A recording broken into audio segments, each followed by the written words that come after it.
सुप्रभात बच्चों। हम पढ़ रहे थे मेरे संग की औरतें, जिसमें परदादी और चोर का किस्सा। दादी ने चोर को पानी लाने के लिए कहा। पानी लाते समय वह पहरेदार द्वारा पकड़ा गया और परदादी के सामने लाया गया। उन्होंने लोटे से आधा पानी खुद पिया और आधा चोर को पिलाया और उसे बेटा मानते हुए चोरी छोड़ खेती करने की नेक सलाह दी। उनके कहने पर तब से उसने चोरी छोड़ दी और खेती का धंधा करने लगा।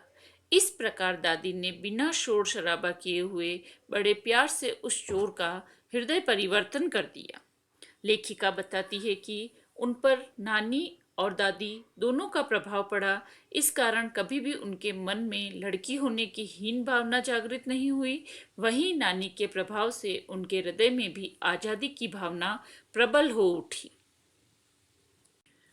15 अगस्त 1947 को जब देश में आज़ादी का जश्न मनाया जा रहा था, इस समय लेखिका को टाइफाइड बुखार था।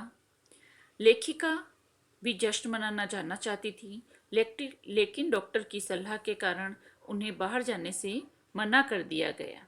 लेखिका बताती है कि उस समय उनकी उम्र 9 बरस की थी। इतनी छोटी भी नहीं कि गुड़िया से बहलती और इतनी बड़ी भी नहीं कि डॉक्टरी तर्क समझती। तब उनके पिताजी ने उन्हें ब्रदर्स कारामजोर नामक उपन्यास पढ़ने को दिया। किताबें पढ़ने का लेखिका को वैसे ही शौक था, इसीलिए लेखिका ने उस किताब के सारे पन्ने पलट डाले।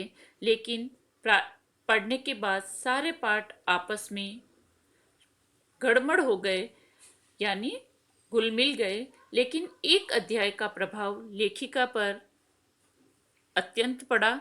वह पाठ था बच्चों पर होने वाले अन्याय और अत्याचार का।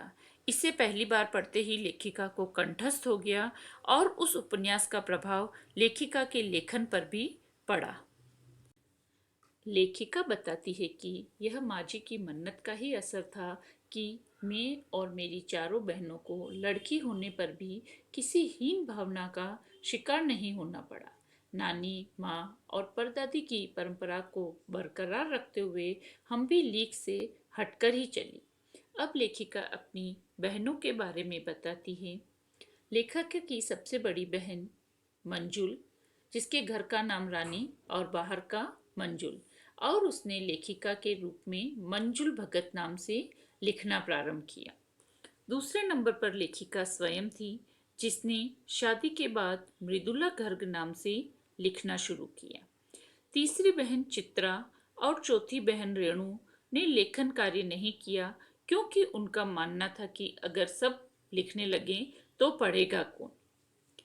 सबसे छोटी बहन अचला ने वक्त के बदलाव को ध्यान में रखते हुए अंग्रेजी में लेखन कार्य करने लगी और सबसे छोटा भाई राजीव फिर हिंदी में लिखने लगा।